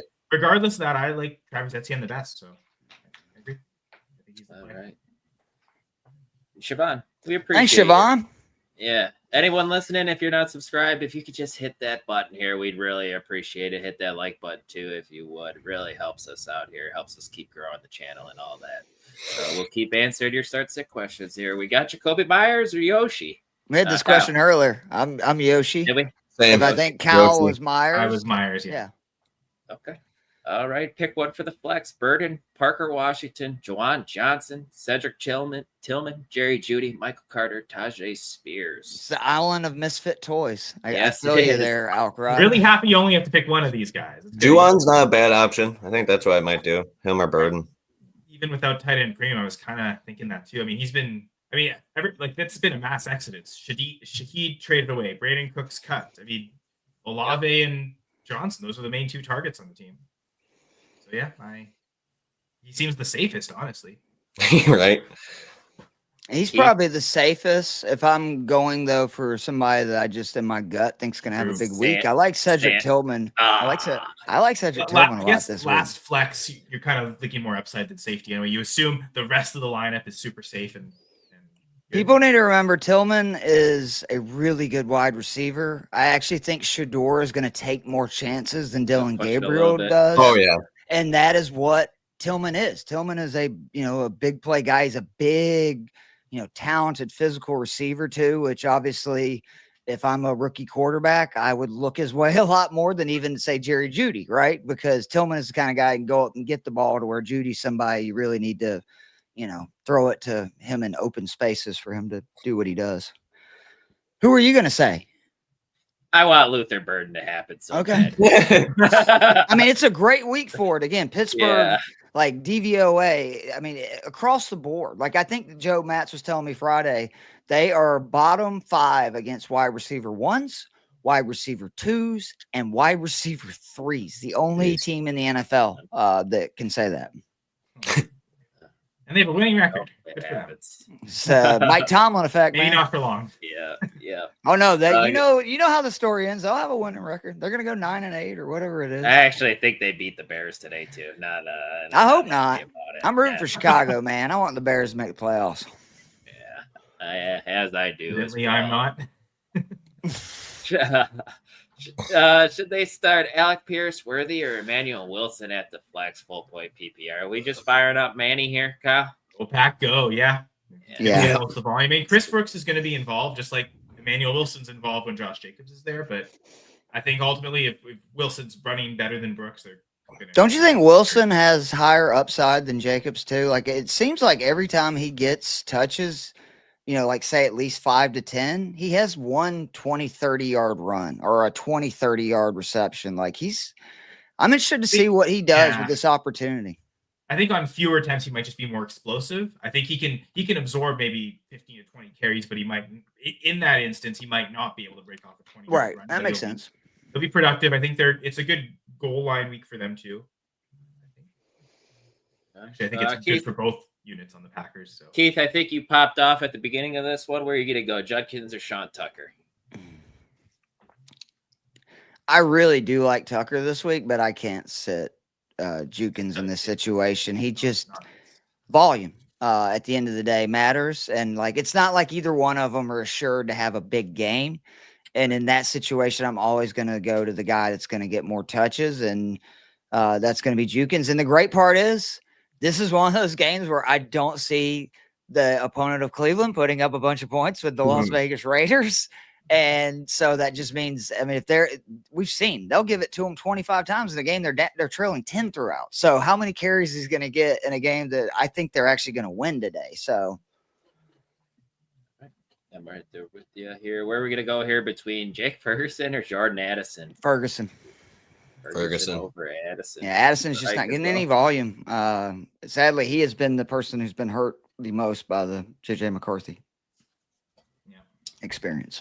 Not in agreement as well. Kyle, where are you going to go here? Kelsey or Ferguson, full point PPR? Yeah, I guess. I think I've got Kelsey actually ranked higher. Back to Keith's point of they allow a lot of production to the wide receiver too. Maybe does Kelsey kind of act as the wide receiver too on this team? A bigger thing is they run so much zone, and Kelsey still kills zone. Like that is what Kelsey does. He is so good at finding the open spots. Like, I mean, him and Mahomes, they talk about it all the time. He's not even running an actual route that they set up. He looks at what the defense is running when they're in zone, and he will literally run to a spot. And exactly. And him and Mahomes have been, doing this for so long. It's like Mahomes just knows where he's going. So I expect Kelsey to have a really big game. I have a non-tight end premium league, and I've got Goddard and Kelsey, and most weeks I can't decide, and I end up just playing both, and it's actually been working out. So I think the thing with Kelsey is we expect they always rest him for the playoffs. Their playoffs are now. They have to make exactly. The playoffs. This is when Kelsey's going to do. He's having a good year too. People are sleeping on it. He's top 20 in the league in receptions. Kelsey, he's going to reach 1,000 again for the first time in a couple of years. And I mean, I think he's somebody that helps so much now that they have Rice back, and they have all their pass catchers. And that just means that, again, he's able to find those little spots and, catch a bunch of patches. Based on like Ferguson's targets, most weeks, I think I probably would default to him. But as I mentioned earlier with the Eagles, they're the only team that has not allowed a passing touchdown inside their 5-yard line. So this idea, okay, Ferguson's scoring every week, this is probably the week he doesn't. So like maybe the worst matchup he could possibly have. So I think that's enough to lower him, and like I look past the targets and say, give me Kelsey. Michael Plan helping us in the chat here with the actives. Walker active. Matthew Golden is inactive. Xavier Worthy is active. I like the B there, Mike LaPlante. Come on, man. Do something with your damn picture. No doubt. We answered this question for Javon already. For Mookie again. PPR out of Dottle, Bijan, Derrick Henry. Who is the odd man out? Ouch. Dottle. Or he could bench Rice, J-Mo, and Mecca. Let me tell you something. I love these guys, but I can't sit Bijan. Obviously, they're going to be leaning on him. Derrick Henry, it is Derrick Henry season, people. Like, he is quietly averaging 20 points per game the last 5, and it's a great matchup. Mars back. And then, again, Rice, I don't know if you were listening when I did the DFS segment. His numbers versus zone compared to man are outrageous. His target rate goes up 7%. His first read target goes from 20% to 34.7%. I expect Rashee Rice to have a big game. And then Jameson Williams, like, this is facing a Giants defense that runs man at a top 5 rate. And we do this every week, right? Like, if they're playing a defense that plays man at a top 15 rate, I always say go Jameson. Top 5 rate, go Jameson. He's top 6 in target rate, target separation, fantasy points per route, fantasy points per target, all versus man defense. And since Campbell's taken over the play calling, they have, kind of evened out a little bit more the targets between St. Brown and Williams. So he said he could start off. So he'd have to bench. I would probably bench a Mecca and play Dottle, to be honest, but it's close. But there's no way I'm benching J-Mo this week. All right. I'm kind of thinking like benching Dowdle in this instance. I mean, to me, that's the two guys. Is either Dottle or Mecca. I think he's safer than Jameson Williams, but I don't think he has quite the upside. No doubt. I'm right there with you, Kyle. I mean, if you're going to just talk about that last spot, go full upside, especially all these guys seem so safe. I don't think Jameson's I push back. Like, if you look at what he's done over the last 4 or 5 weeks, he's scored at least, I think, 15 or 16 points in 4 straight. Like, he is getting to the point where he is, I think, a very safe play. And then when he has a matchup like he does today versus man, the only reason I'm not saying, like, dude, just friggin' roll Jameson out everywhere and he's not in every DFS lineup is the fact that they have so many mouths to feed. The Giants are real bad. Like, how much are they going to throw once they get up? Can Jameson score points to, make the Lions continue to throw and stuff? But I still think that all 4 of the Lions' main cogs with Laporta out are going to feast. It's going to be the, J-Mo, St. Brown, Gibbs, and Montgomery show. Sure. Fire them all up. Yeah. Yep. Half point PPR here. Parker Washington at Arizona or Yoshivas against New England. Yoshi for Ike. Keith?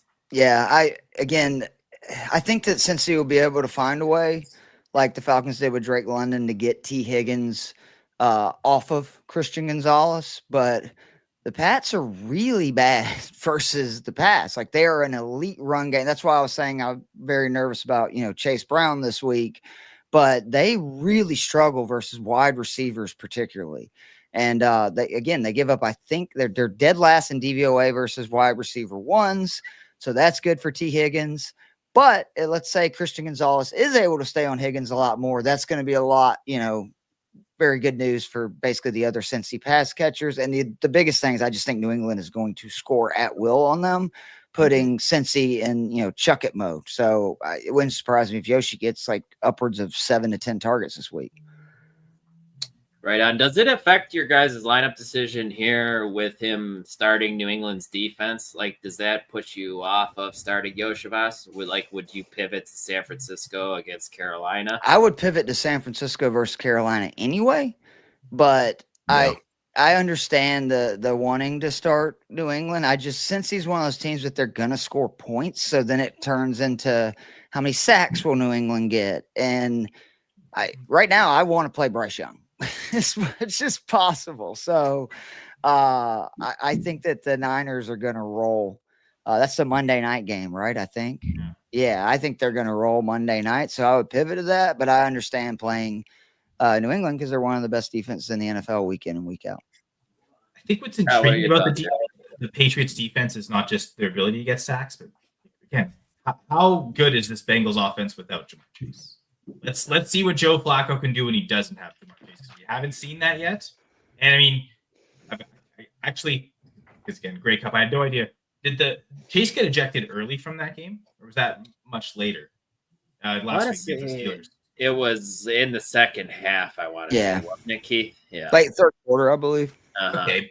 But I still thought it was strange to see Flacco have such a poor fantasy performance against the Steelers. Their offense stunk on it. Their offense stunk last week, Kyle. Yeah. But it wasn't just because Chase was out. It was clearly a problem before that. Yeah, oh yeah. No, I mean Chase was I don't know how Pittsburgh did it, but I mean he just did not target Chase very much, because I kept looking down going, what the F? Because of course I finally played Chase in a bunch of freaking DFS lineups. That's part of the reason why I had my worst week of the year. I also just think that, again, New England gives up points late to these quarterbacks that can throw it. Last week Fields is Fields, right? Like it is what it is. But there's been plenty of games where New England gets up big and then they give up, 14 plus points or whatever over the, second half, basically once the game's in chug-a-boat. And that's where I just think that the volume is going to be, there, and the points scored take down your, I don't know how Cincy's offensive line, do they give up a lot of sacks? Because Flacco's really good at getting rid of the ball, isn't he? Yeah, that's pretty much what he's been helping, just get the ball out of his hands. Yeah. It's back to, okay, when you have maybe younger quarterbacks, okay, you want Penei Sewell over Jamar Chase, but you get a veteran quarterback like Flacco. I think he'll take Jamar Chase over Penei Sewell. Anyway. Right. Yeah. Get me a guy that can get open that quickly. The pressure won't even matter. I'll just get the ball out so quickly. Yep. As we hit the top of the hour, guys, let's go ahead and speed up a little bit. Hopefully get this. Don't rush me, Dylan. The next 15 minutes. My apologies. I'm kidding, Love bro. the info. I'm kidding. I know. I've given us a few tangents, so maybe I'll We're all okay, man. It looks like everyone's loving the information, guys. We've had some comments about that, so no, it's great stuff as always. Another one here for Eric. Full PPR, pick one wide receiver, 2 flex.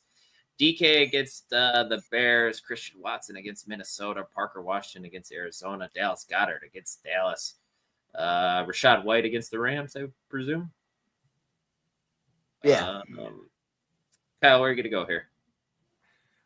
I like Christian Watson against the Vikings. All the other injuries they're dealing with, and I mean, he's, the time off to recover looks like it's served him well, because it looks like he's back to maybe not fully 100%, but he looks like he's running pretty good. So I expect Dubs and Watson to see those will be the top 2 targets on the team for this week. So I like Dallas Goedert as one of the flex spots. I agree there. With Mason Rudolph, I think I might still lean DK Metcalf. I think that's the right answer, man.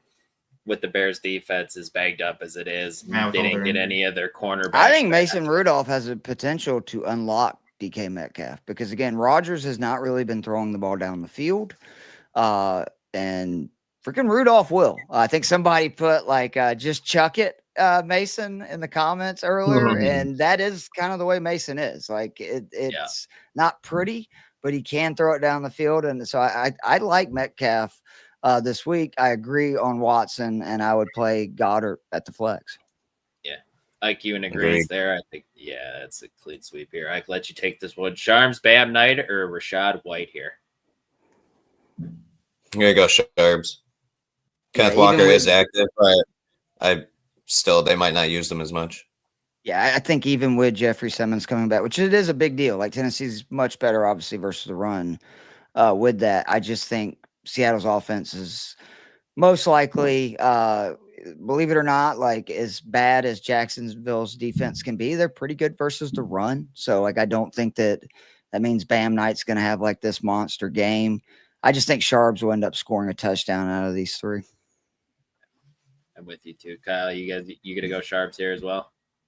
I think I'd agree on the best touchdown chances. I think it probably is Charbonnet, but I don't know. I think with I'm smashing Bam again. Ran back that a few weeks ago. Okay. He's going to be the lead back.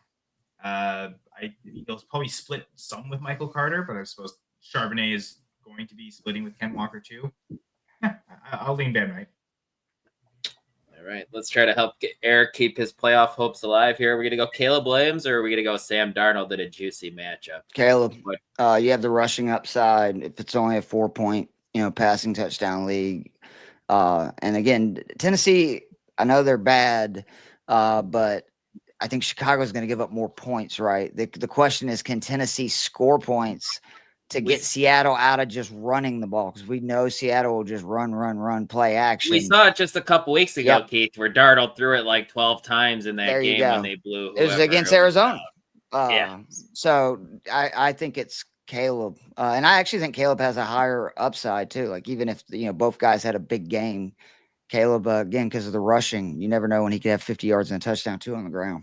I think that's it. I would lean Caleb here as well, like you as well. Yeah. Kyle, you get a clean sweep. I swear, I'm not just going to be a Bears hater. I'm finally picking Caleb Williams. Yeah, I think this is. All right. Halfway PPR here. Pick 2. Breece Hall against Baltimore. Christian Watson or Emmanuel Wilson versus Minnesota. Do we want? Part of my Breece Hall for the volume, but man, it's a. Oh, it's pick 2. That's easy for me. I go the backs. Yeah. Yep. And I missed that part. I thought it was 1. I was like, damn. Dion wants to know. Dion, I think it depends on what your other options are.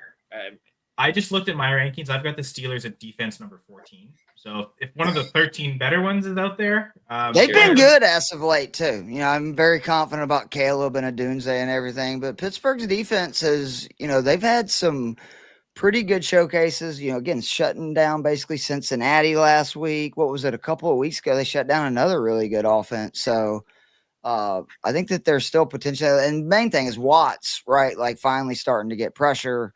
And that's what you really want from defense is just sacks and turnovers. So I guess it depends like who's available, right? If like the Steelers are your only defense, who's out there on the waivers? I'll give my example this morning. I had the Buccaneers defense and okay, who do I don't want to play them against the Rams when the Saints were available against the Falcons and Kirk Cousins. So that might be a defense that's probably readily available. I also saw the Bears against the Steelers.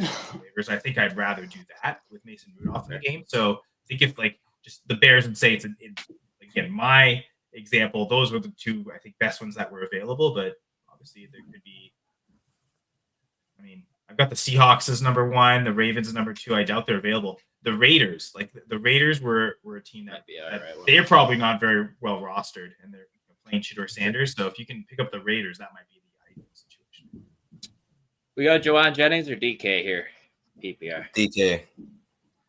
Keep talking about Mason Rudolph potentially unlocking or actually, the way Rodgers, because he's dealing with this wrist injury, but then he was also dealing with the right hand injury. It's been a lot of short passing, and maybe this is I'm starting to kind of think maybe this is a good thing for DK. So DK Metcalf. All right, Judkins or Kabara at the flex 4-point PPR. Man, this is tough because volume when it's a matchup, both of these guys could end up having huge touch totals. I think I'm gonna lean Judkins just because with Kamara, he's banged up and everything, and he doesn't catch passes anymore. If he caught passes in the full PPR in the old days, it would be Kamara and not even blinking an eye. But sure. I'm gonna go Judkins. I think that's the right answer. Yeah, Kyle, you as well. I think that I was at first I thought Kamara's questionable. We're not sure if he's playing, but that Browns Raiders is actually a later game. It feels like that should be an early slot game, but they put it later. So you could always You say that the Falcons and the Saints are a 4:00 game for reasons only the NFL knows. And I'm a Falcons fan, for God's sake. So. Oh, man. Ramondre, Matt Collins, Colson Loveland here for the flex. Colson getting a little bit more involved as of late. Still great not as much as matchup. we'd like. Bears are Good Steelers are really bad versus tight ends. I would probably still go Ramondre because I think the people that have Travion Henderson are going to be very upset. What did Joe Bond say? There's going to be riots on the Twitter streets, and I think that will be the case because he's going to be involved. Like I can't believe that if he was getting 70% when they were both healthy, he's not going to get at least 40 to 50%, even with Henderson's big weeks the last couple. Love it. Looks like we're all agreeing here. And the Bengals suck, by the way. Yeah.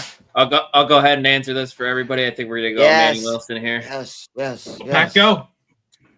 A pretty easy one here as well from Purdy. Yeah. Gotta be which quarterback are you starting over? Like Shador over? Like right. Yeah. I super flex league I have to play him because Aaron Rodgers is out. I was gonna say I have him in a super flex league. Yeah, like if you don't have another quarterback and you have to, but like what actual starting quarterback would you play over Shador? Like, I think he's my lowest ranked quarterback. So any other quarterback that's active, I'd take him over Cam Ward, maybe. I'd take him over Kirk Cousins. Kirk Cousins. I'm not kidding, dude. He's looked awful. And even his last starts last year before he was benched, go back and look at the numbers. I mean, like, as somebody who has lived it, it's so depressing right now to be a Falcons fan. The fucking best team in the NFC has our first round draft pick next year, which is looking more and more like a top 5, top 10 pick. I got to watch the quarterback that we lost a freaking draft pick for because we tampered to give a bad old wash quarterback $100 million guaranteed. Like, it's just everything freaking sucks. Well, it won't be a top 5 pick. It'll be 8th overall again because that's always where the Falcons.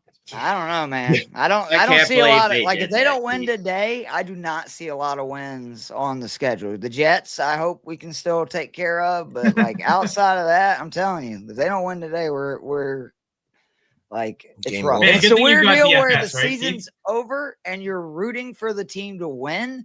Instead of normally where I'm like, they just need to lose out so we get a better draft pick. That's not the case this year. I mean, I guess it would, at least the second and third round and so forth would be higher picks, but it sucks, man. Yeah. At least you've got DFS, Keith. Yeah, it does. Yeah, thank God. And the Georgia Bulldogs. Thank God for the dogs. Choose one here for PPR League. Chase Brown, Zay Flowers, DK Metcalf. Mike? I'm going to go Chase Brown. All right, Keith. I'm gonna go Zay Flower. Zay Flowers. I think I would go Flowers over Metcalf for the receiver, but I like volume backs. Loving all the analysis, guys. Appreciate that. I think that's here we go. One more here. Full point PPR. Choose 2. Chase Brown, Zay Flowers, DK. Look at Danny Dimes setting up, asking us fantasy questions. Go play well today. I'm starting Daniel Jones. Yeah, no doubt. Who do we start here out of these two? Funny how it's always like the same guys and this, you know what I mean? Like group of people that people are considering. Well, and I mean, maybe, if you're drafting 2 different leagues, you might end up drafting some of the same players, right? Like, so. No. What I mean is it's the same players over and over again for so many different people that they're considering. I would go, I'd probably go Emmanuel Wilson and Zay Flowers, or I would go Emmanuel Wilson and Henderson. I'd probably do Wilson and Henderson. I'm kind of thinking Henderson this is where I think you take the shot on Henderson and ride the wave. Henderson Flowers, I think, is how I'd lean. Because I'm thinking Henderson Brown might actually be good, but again, 2 running backs in the same game, is that something you really want to go with? If you're going to do that, Henderson is the much better matchup, so that's why he makes the more sense, I think. Sure. Cody let me know he's a Falcons fan. I just want to say, Cody, it's not your fault, okay? It's not your fault. You were born there. Yeah. All right, guys. That was the last one we have here on YouTube. Let's go ahead, if you guys don't mind, until we get to 11:15, 12:15 Eastern. Why don't we go ahead and hit some rapid fire here from the Reddit questions we got? Yeah. All right. Let's go Baker or Danny Dimes here. Danny. Kyle, go ahead. Jones. Yeah. Jones. Okay. Montgomery or Swift? Montgomery. Yeah, I think I'd go Montgomery too. Yeah, I think so. Montgomery. Okay. Judy or Worthy? Worthy. Worthy. Again, Kansas City, very good matchup. Indy gives up the most passing yards to number 2s in the league. Best quarterback in the NFL, Shedeur Sanders. Yeah, give me Xavier Worthy. Kenny Gainwell, Tyrone Tracy, half-point PPR. Kenny. Gainwell. Yeah. All right. Jalen Or Warren, Peyton Michael Tracy. Wilson, full-point PPR. Sorry, what was the first name? Jalen Warren. I go Jalen. Warren, I think, yeah. Yeah, I think I would too. I would try to find a way to get Wilson in the lineup though, because you're going to be really frustrated. You have a small window that Michael Wilson is going to be like the guy that, he can be. He showed it last week. I mean, it was such a big week that I would try to find a way to get him in your lineup. So that way, if he has another monster game, you're not kicking yourself. Because once Harrison Jr. comes back, he's going to go back to being irrelevant. Yeah. Tyrone Tracy or Toot? Two. Tootin. Toot it is. K-Shot Booty. Michael Wilson. Wilson. Okay. Greg Dortch, Chimere DK, Luther Burden. The Deutschman. It's Yeah. George season, bitches. George QB12 season, last let's week on go. 6 targets. I'm going Dortch too. 2 out of 3. Pierce, John Tucker, Mooney. Mooney odd man out? Yeah. Yes. Yeah. All Not play right. too far. Monty or Sean Tucker or Tyro Tracy, full-point PPR. Tucker. Monty. Montgomery. Flacco, Tyler Shock at quarterback. Flacco. Flacco. Flacco. Even without Chase. Michael Wilson, Aaron Jones. Standard. Aaron. Aaron. Oh, Jones. yeah. Standard Aaron Jones. Half-point PPR, Kamara, Montgomery. Montgomery. I'm going to go Kamara. Keith, 2 of your favorite guys here. Dortch or Slayton? Where are you going to go? Whew. If the person is listening, you either go safe, which is Dortch, but if you're looking for a big game, one of my favorite bets, and it's in a bunch of player props this week, is Darius Slayton over 70 yards. I think you can get him at 4-1 to do that this week, plus 400 odds. So I do really like Slayton's potential. Dortch is much safer though. Give me the better quarterback. Greg Dortch. Jacoby Brissett's better than Jameis Winston. Let's be real. Let's feel it. I see people. Hold on now. Winston did not have Darius Slayton last week, and I still feel like he was pretty good. This is the first week where we will see what Jameis can still do, because if he doesn't have that vertical threat, he's just like what he does. He's not a bunch of 5-10 yard pass guys. Like, he's not an accuracy guy. Jameis is somebody that makes big plays, and the Giants literally had nobody to do that last week. Right. So I'm interested to see what happens with Slayton. You may be right, Kyle. He may be washed and be terrible, but I'm a Jameis Winston hater. He was pretty good, man. Right on here. And then let's go ahead and just finish these 2 questions up we got, and then let's get out of here, guys. Start 2, ETN, Swift, or Judkins? Judkins and ETN. Yeah, I think I'm again with all those worries, I'm less worried about Tootin because it seems like the Jags. Tootin's actually maybe helping Etienne. They're not giving him every single touch, and I think it's helping both be efficient. So I'm not worried about that. Yeah, the Browns probably will suck. The Raiders might also suck, so I guess that's less of a concern. The Swift getting vultured, I think, is the biggest worry. Yep. Brock Purdy, Daniel Jones for the last 1 point per 10 passing. Yeah, Dirty Purdy. That's our home league. Nice. Danny Dimes. I think it conventional scoring, I'd go Jones as well because of the rushing yards. But if everything's going to be equal, I probably would go Purdy with that setting. Brock Purdy. All right, guys. That was a lot of fun as always. Appreciate your time. Appreciate all the questions from everyone in the comments. Feel like we had a loaded questions this week. Make sure to check out Kyle's work over at fantasy6pack.net. His goal line guide comes out Thursdays, right, Kyle? All right. Ike's injury impact Screw you, article. Kyle. Ike's injury impact article Mondays comes out, right? Make Yes. sure to check out Keith's cash game article. Keith, I'm not sure when that one comes out. Comes out Friday. Both the cheat sheet and the main slate preview is usually out on Friday. And I apologize, me and Casey did not do the stats you need to know this week. I was unfortunately under the weather, but we will be back next week. I hated missing that. Make sure to check that show out. Make sure to check Mike out gets it. Screw you guys. I'm going home. Love it. Make sure to check out Keith's cash game show with Joe Matz as well. Great DFS show there as well. But till next week, guys, for Kyle, for Ike, for Keith, I'm Dylan. We will talk to you guys next week. See you, everybody. Go Dolphins.